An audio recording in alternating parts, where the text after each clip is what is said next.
We are nearing the middle of January 2022, and yet we are still asking the question, will my kids be going to school today? If they're in Chicago or the other big city schools, then that's mostly been a big fat no. Oh, and also, the implacable Representative Alexandria Ocasio-Cortez has been jabbed several times, and yet she just got the thing. There's a lot to go through today. Let me explain. Whitney Houston once said that children are our future. Teach them well and let them lead the way. Instead, I guess you can make them an inanimate object, much like the puppet who said this line. I often said that children are the kite strings that keep our national ambitions aloft. We say all those kids, well, they're all our children.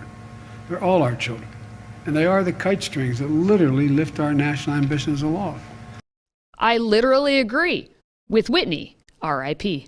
I argue too many of our children have been made shields, or I guess kite strings, for selfish adults who are scared to be in a classroom with our kids for fear of catching the thing that we can't name. And it is definitely raising eyebrows. Eek!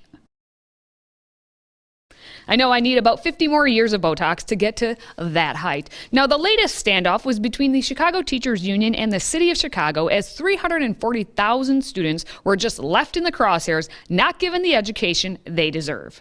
And to be clear, what the Chicago Teachers Union did was an illegal walkout. They abandoned their posts and they abandoned kids and their families. We are working diligently every single day at the bargaining table to narrow the differences and to get a deal done. My team has been working every single day. They're back at it again here Sunday. They were at it yesterday. And we can get a deal done if there's goodwill on both sides. But fundamentally, what we cannot do is abandon the science. We know that the safest place for kids to be is in-person learning in schools. And we've spent hundreds of millions of dollars to make our schools safe. They are safe. We've got the data to demonstrate that. We've got to get the teachers union to get real and get serious about getting back into in-person learning. Holy crabapple! Did Chicago Mayor Lori Lightfoot actually just say something with logic and actual focus on students? She did just get real there. But the teachers union simply does not care about that. We understand the public wants this impasse to end. No one wants to see the people who run the schools disagreeing. The issue here is the question of how we're dealing with the pandemic. The pandemic is the issue. It's not whether or not teachers want to work. That's been established. Oh, it has most certainly been established. Which brings us to today's question. Why is it that so many teachers refuse to work when you have the true frontline workers who haven't whined, moaned, or walked out on their work? Rather, they are getting kicked out if they don't take the jab. So you let me know your thoughts in the comments below. And if you could share the video, it'll help open up the lines of communication, which apparently have troubled Chicago and the teachers union, led by President Jesse Sharkey. This is a new situation for us as individuals in our lives, but also in the entire history of our union. But some things remain true. An injury to one is an injury to all, as it always has been. And if we stick together, there is safety in numbers. This is a difficult situation, but we're going to act like a union, and we're going to get through this together. Solidarity and good night. Solidarity for the South. And I'm sorry, that video was actually taped 1 year ago, because 1 year ago, the Chicago Teachers Union pulled the same crap. They want solidarity for themselves, never caring about the actual students whom they are supposed to be teaching and who are not the transmitters of the thing for which they took that jab to get the protection. And just a trivial thing, did you hear mention of the students anywhere in that solidarity? Nope. According to the Twitter profile, the union is dedicated to the schools Chicago deserves. I guess that means emptiness, because that's what the union is saying by not having schools open. And maybe by the time you are watching this video, the schools may have opened. Either way, it won't be long before there's another excuse for the unions to halt any possibility of actual education taking place. Because again, this is the same Chicago Teachers Union that applauded 6 of their dance teachers exactly 1 year ago for their bravery of not being in schools and for making a video called "The Moment We're Safe." Now I warn you, I'm warning you, it is really quite awful. If you have young children in the room, they should avert their eyes. Make it make sense. Safety is essential. Keep our students and our teachers safe. I get physical reactions when I see that level of cringe. It physically hurts me, and that monstrosity went on for another minute and a half. Can you see the hives coming through your screen? At least Twitter did something useful for once and warned the people that there is harm caused in this video. It's almost as much harm as if the students were in the classrooms with those teachers who were pushing all that indoctrination on them. Speaking of such people, of course, the one, the great, and thankfully the only Representative Alexandria Ocasio-Cortez follows the Chicago Teachers Union Twitter account because comrades must stick together. And talking about someone who suffered from a public school education, AOC did it. She managed to become yet another triple jabber who scolded you about wanting to have a life and then who went to party hardy in free state of the oh-so-bad Florida, only to come back to the lockdown hell that is New York City and within 1 week, get the thing. She's got the thing. The thing that she won't stop yelling at you about?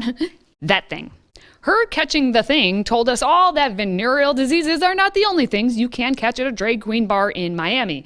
Now, did AOC actually get the thing from the bar? We don't know, and we'll never know. What we do know is that she had a good time when she was there.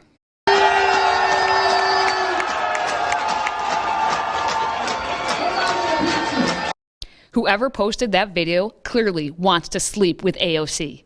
And if you don't understand that joke, please watch last week's video. Who am I kidding? Go watch that video either way. We've been told that AOC is recovering at home. The question, obviously, is which home? Conspiracy theory. Now, she also says to get your booster and to follow CDC guidelines. Sold. AOC's clear and consistent actions have really convinced me. Said no one ever. But how can I blame her? She's just in a New York state of mind. The same state of mind of another Bronx-born Latina, Supreme Court Justice warrior Sonia Sotomayor. The Supreme Court held a hearing Friday on the legality of the Biden administration pushing for the vaccine mandates on employers who have 100 or more employees. Well, here's what Sotomayor had to say during oral arguments. We have hospitals that are almost at full capacity with people severely ill on ventilators. We have over 100,000 children, which we've never had before, in serious condition, and many on ventilators. You know what that was? The lie detector test determined that was a lie. Man, yeah, right, man. Come on, man. Unite the party. 52. And the White House obviously doesn't care about the lie. Well, I'm not going to speak to Supreme Court arguments or statements made in those arguments, but I will tell you that what is at stake here is our effort to protect health workers and, most importantly, protect patients with the CMS rule, and also to make workplaces safer with the OSHA rule, which we have confidence in our legal argument for. So I will leave it to them to decide, but that's what's being argued now. Jen Psaki. That's an answer to something, just not what Peter Doocy just asked about the misinformation that Sotomayor provided. Lies such as this are not found just with the support of the White House. Most of the media won't do anything about blatant lies because, well, we're dealing with these kinds of people. And I mean, I'm a Fauci groupie. I'm a thrice vaccinated mask adherent. I buy KN95 masks by the, caseload. They're in every pocket. I wear them everywhere except when I sit down. And I am certain that this is not a variant I can outrun. Yes. But we have on our hands a Christmas miracle, if you will, and I'll give credit where credit is due. CNN, of all networks, actually decided to call out Sotomayor. When a lie is that blatant, even they can't hide behind their pedophiles and tubins. Sotomayor said more than 100,000 children were in the hospital in serious condition, which would be fine, except that number isn't even 5,000. And then CDC Director Dr. Rochelle Walensky confirmed the number was fewer than 3,500. That's off only by a factor of like 29. I'm sure there's rounding in there, something. So anyway, unfortunately, Sotomayor proved later on in her statements that she's not just a liar. She's also a dum-dum. If it's within the police power to protect the health and welfare of workers, you seem to be saying the states can do it, but you're saying the federal government can't, even though it's facing the same crisis in interstate commerce that states are facing within their own borders. I am not sure I understand the distinction why the states would have the power, but the federal government wouldn't. There's this thing. It's called the Constitution of the United States. Within that thing, there is a 10th Amendment. And it is written for all to read that the states have the powers with such regulations as what the court's talking about. Being a Supreme Court justice, a lawyer, and, a citizen of this country, you'd think this would be like, duh. But no. You don't underestimate the level of stupidity at the highest court. Clearly, I could go on. Instead, I'll stop since I think I hit a fair number of institutions today. All three branches of the federal government: executive, legislative, judicial, the media, city government, and schools. Sounds good. Right now, you may be saying, F all of this, and I'm right with you. I give 3 solid Fs this year. Faith, family, and friends. I think you should too. And I also think you should share this video. Until next time, let's go, Brandon, and stay healthy, America.